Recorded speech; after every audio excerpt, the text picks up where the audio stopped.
Islandia. El continente de la cultura.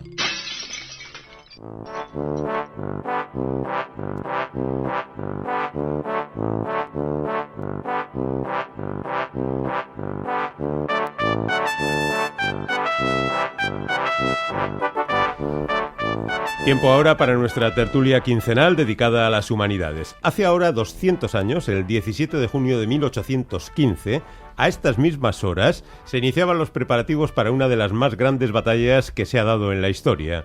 Una batalla que los historiadores han definido como el Gozne del siglo XIX, porque marcó una frontera entre dos tiempos para la civilización europea.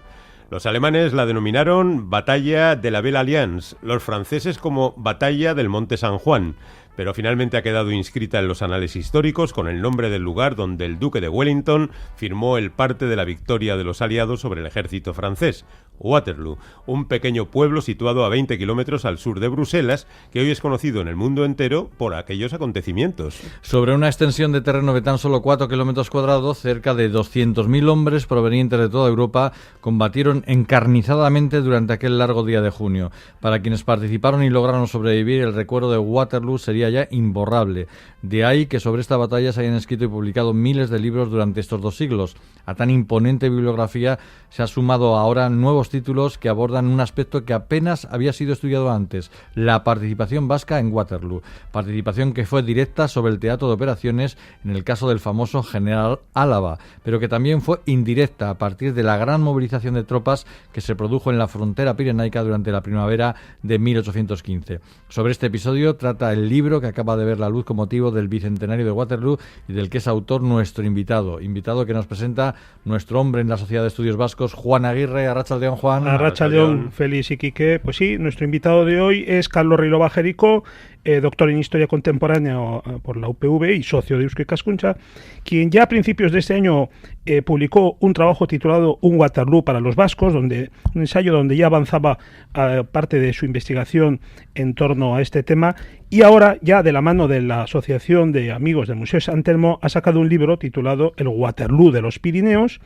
que es un trabajo pues que analiza con mucho detalle cómo se vivió en toda la zona fronteriza con Francia, desde Hondarribia hasta el Mediterráneo, aquellos días de incertidumbre y concretamente sobre el papel que jugaron algunas figuras militares de origen vasco. Entonces este libro se presentó la semana pasada en Donosti, este lunes en Bilbao y ayer mismo en Barcelona. Entonces tenemos a nuestro invitado de viaje volviendo de Barcelona para casa. ¿Es así, Carlos?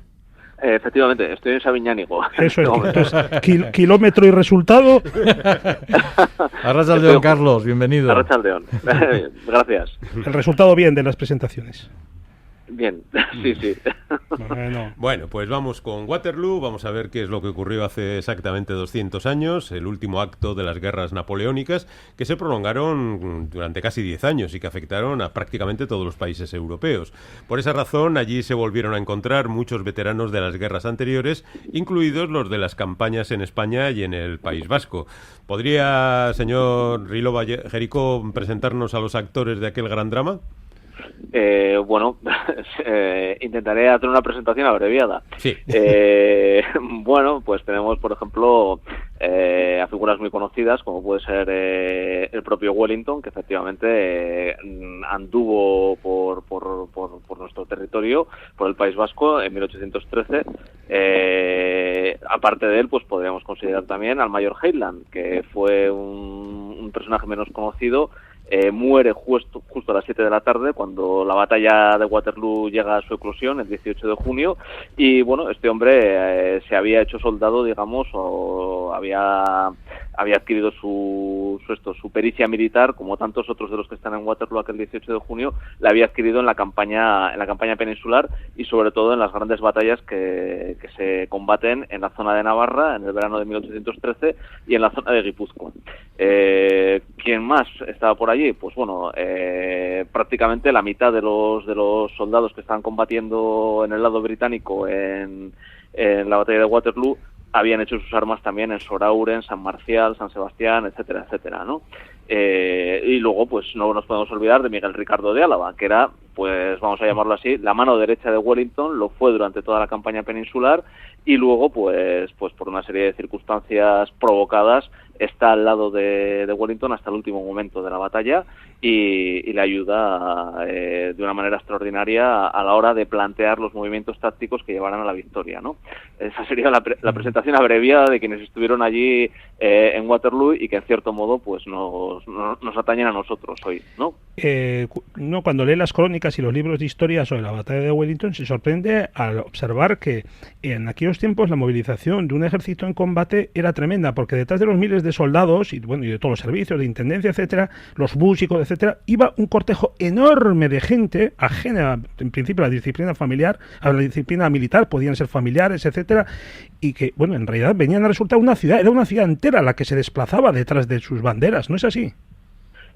Bueno, yo la verdad es que ahí el historiador debe callar ante una de las grandes obras de la literatura universal, que supongo que tú, Juan, lo apreciarás de maravilla, que además fue escrita por un literato que habitó entre nosotros, por así decir, Víctor Hugo, que todos los donostiarras y la gente de alrededor de Donosti y todos los que nos visitan lo recuerdan porque probablemente han visitado su casa en Pasai Don Iván, en Pasajes de San Juan, ¿no? Víctor Hugo hace en Los Miserables una descripción apabullante, como las que solía hacer siempre Víctor Hugo sobre estos temas, como hijo de un general napoleónico que también combate en la campaña peninsular, el general Hugo, que combatió contra el empecinado, otro de los hombres que se destaca durante la campaña de 1815 aquí precisamente, en esta zona donde estoy yo ahora, en Sabiñánigo, y bueno, pues recordaréis todos la figura del infame Thenardier, ¿no?, que es el malo de la película, por así decir, en Los Miserables. Realmente, quien quiere saber de esto que tú has hablado ahora, Juan, yo le recomiendo que se lea Los Miserables y que sobre todo se fije en el capítulo en el cual habla de las andanzas de Thenardier, ¿no?, que es un personaje literario pero que refleja perfectamente todo esto que has descrito tú, esa gente que se conocía en el ejército británico con el nombre de camp followers, ¿no?, mujeres, niños, ancianos, soldados que no eran soldados en realidad, gente que estaba ahí dispuesta a saquear, a vaciar los cadáveres, etcétera, etcétera. Lo dicho, yo casi prefiero callarme ante el genio que es Víctor Hugo y recomendar la lectura de ese ripio literario, vamos a llamarlo así, pero que refleja muy bien lo que era esa situación que describe tu pregunta.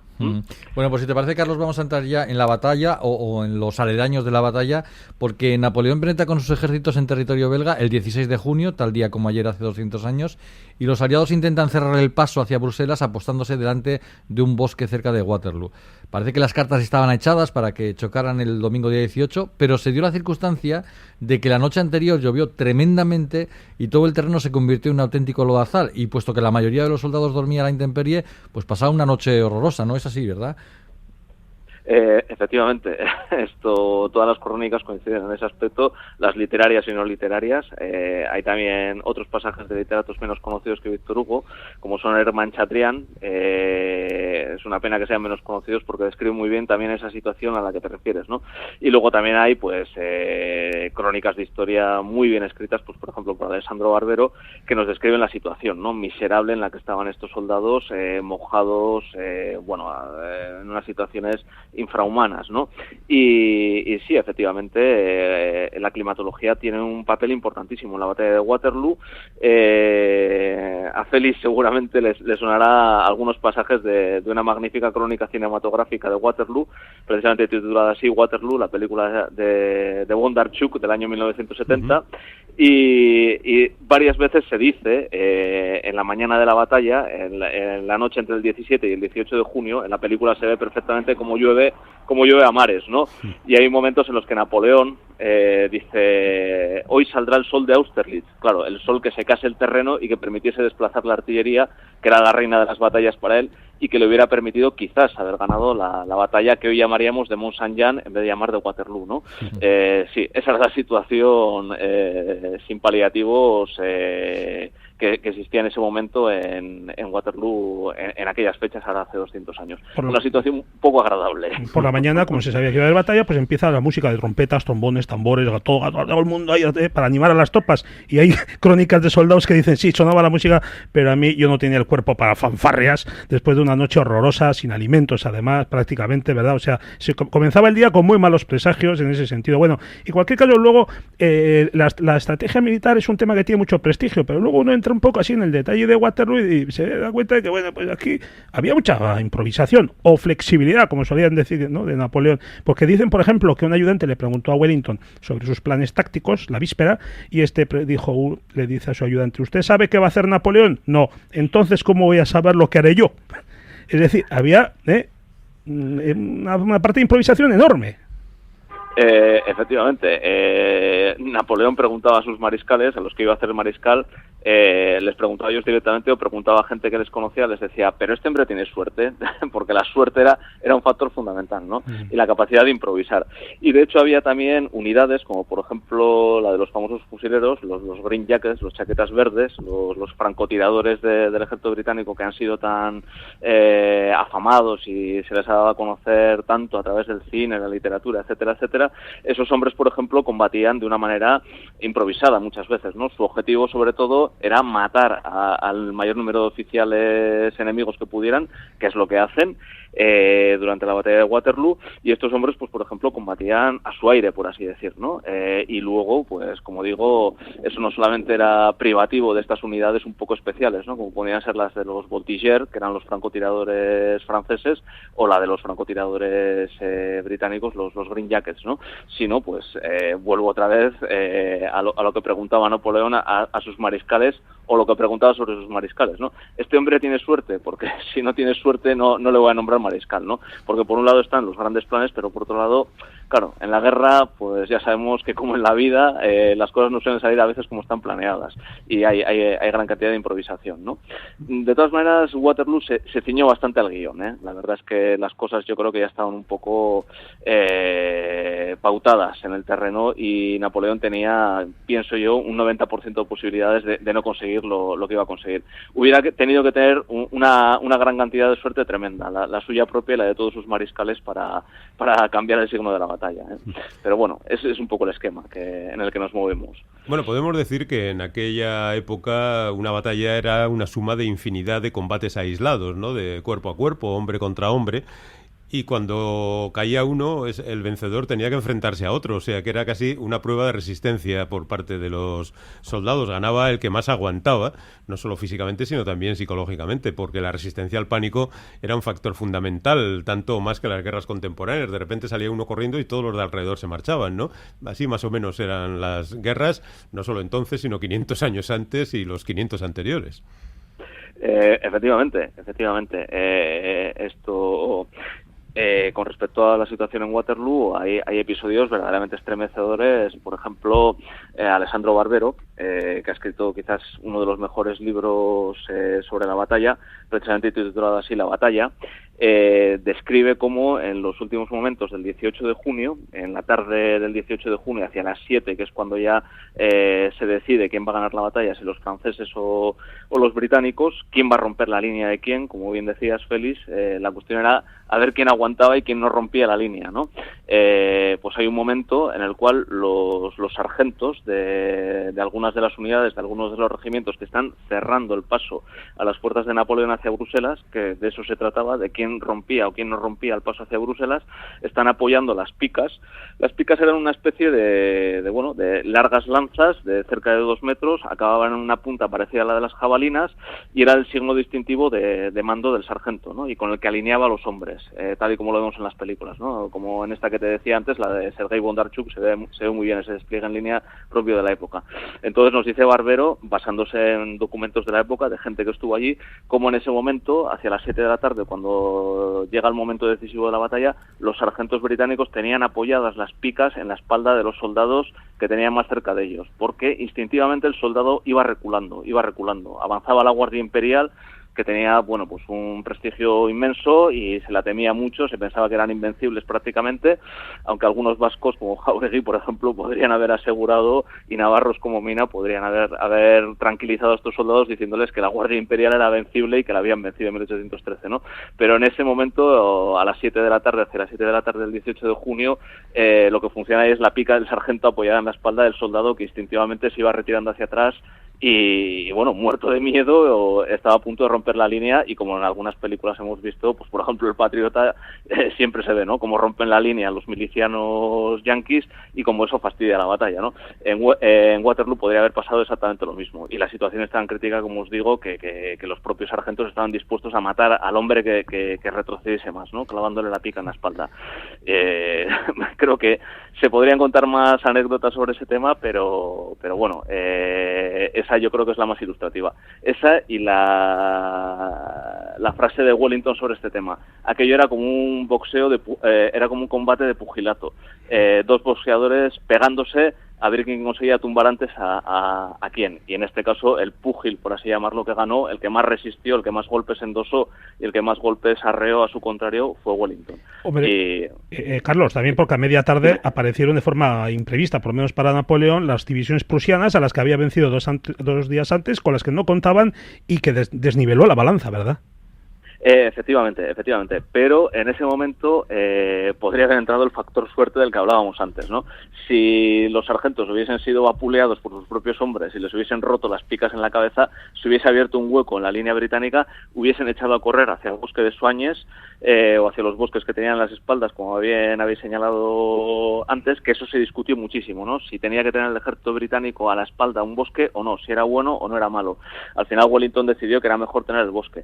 Bueno, pues como te decía, se podía haber roto la línea en ese momento y los prusianos se hubieran visto solos en el campo de batalla, y eso quizás a Napoleón no le hubiera costado vencer a los prusianos por separado. De hecho, su objetivo era ese, separar al ejército británico y al ejército prusiano y vencerlos por separado. Entonces, pues bueno, son los dos factores, vamos a decir, ¿no? El hecho de que no se llega a romper la línea y el hecho de que justo en ese mismo momento llega el otro brazo de la tenaza, que se cierra sobre Napoleón, y ahí ya pues se acabó. Ahí ya, como os decía antes, nos tenemos que ceñir al guión establecido con respecto a la batalla de Waterloo, y Napoleón pues pierde ese 10% que, vamos a decir así, le quedaba de probabilidades de haber ganado la batalla, ¿no? Así va la cosa. Cuando acabó la batalla, el duque de Wellington se encontró con que todo su Estado Mayor había desaparecido y que solo un general le acompañaba para frenar. Este era el general Álava, el vasco más relevante que estuvo en Waterloo, y quizá el único, no sé. ¿Quién era, Carlos, el general Álava? Bueno, desde luego que sepamos a fecha de hoy, era el único vasco que estaba allí, y desde luego en un puesto muy relevante, ¿no? Como ya os he señalado antes, era un gran amigo de Wellington. Eso no era nada fácil, porque Wellington era un hombre, como señalan todos sus biógrafos, de trato difícil, pero una vez que te ganaba su confianza, pues ya la tenías para toda la vida. Y ese fue el caso de Álava. Se caía muy bien, la verdad es que había mucha complicidad y una gran amistad entre ellos. Wellington siempre protegió a Miguel Ricardo de Álava, y bueno, pues estaba allí por deseo expreso, vamos a decir, casi por deseo expreso de Wellington, para que le ayudase pues a poner sobre el terreno lo que se había pensado como última estrategia para vencer a Napoleón, ¿no? Este era el general Álava, y bueno, pues poco más puede decirse de él, salvo que hasta este bicentenario lo hemos tenido un poco arrinconado y demás, como figura histórica. Ha tenido sus biografías. Ahora, afortunadamente, uno de sus descendientes, Gonzalo Serrat, que ahora mismo está allí en Waterloo promocionando la obra, ha sacado una magnífica biografía sobre él, que también os recomiendo, a cada cual lo suyo, y bueno, verdaderamente es una figura de un relieve extraordinario, y se da la circunstancia de que efectivamente en estas conmemoraciones es muy oportuno recordar que solamente había dos personas en la mesa puesta para los oficiales para celebrar, entre comillas, la victoria de Waterloo, ¿no? Y los dos únicos eran Milord Wellington y Miguel Ricardo de Álava, un destacado patricio vitoriano, casado con una donostiarra, y bueno, pues un hombre extraordinario, de vida extraordinaria, como muchos otros personajes de esta época romántica, en el pleno sentido de la palabra, ¿no? Ya vamos a ir, sí, solo se nos acaba el tiempo, pero no queríamos olvidar que esa jornada se vivió también en territorio vasco, porque se desarrolló un gran dispositivo estratégico que no sé si tenía como intención invadir Francia o defenderse en el caso de que Napoleón volviera otra vez por sus fueros. Sucintamente, ¿nos puede decir qué es lo que ocurrió en aquellos días de junio de 1815? Bueno, sucintamente va a ser difícil, pero lo voy a intentar. Sí, no, lo intentaré. En estas montañas que me rodean en este momento, en toda esta cordillera, ¿no?, que va desde, como ha señalado Juan Aguirre Sorondo, desde Hondarribia hasta Barcelona, donde estuve ayer, se concentran 3 ejércitos. Ejército de observación de la izquierda, ejército de observación del centro, que es el que estaba en esta zona. Entre ellos estaba otro destacado personaje de esa época, similar a Álava, por ejemplo, como es el Empecinado, el famoso mariscal el Empecinado, y luego en la zona de Cataluña estaba el ejército de observación de la derecha. Allí estaba al mando de las tropas un oficial de origen vasco, Xavier de Castaños y Aragorri, portugalujo, de familia portugaluja, y bueno, el objetivo de estos 3 ejércitos en principio es el de observar qué es lo que está haciendo el enemigo al otro lado. Con Napoleón nunca se podía estar seguro, ¿no? Además, como no había ni faxes, ni GPS, ni internet, ni satélites, ni nada de esto, era muy difícil saber dónde iba a atacar el ogro corso, ¿no? El tirano de Europa, que así llamaban a Napoleón, ¿no? Entonces, pues lo mismo le podía haber dado por venir aquí a la zona del Pirineo aragonés, ir a Cataluña, o bien haber entrado por la frontera de Irún, como entró en 1808, haber ocupado otra vez toda la península y haber repetido el esquema de 1808 a 1813, que como bien sabéis, pues costó una inmensidad de sangre y de esfuerzos militares controlar esa situación, ¿no?, y derrotar a Napoleón en la península. Entonces, pues bueno, estos ejércitos en principio debían observar y sobre todo debían bloquear el paso en el Pirineo para evitar que se volviera a reproducir la sorpresa de 1808. Finalmente, cuando Napoleón es derrotado y cuando llegan las abdicaciones, la huida,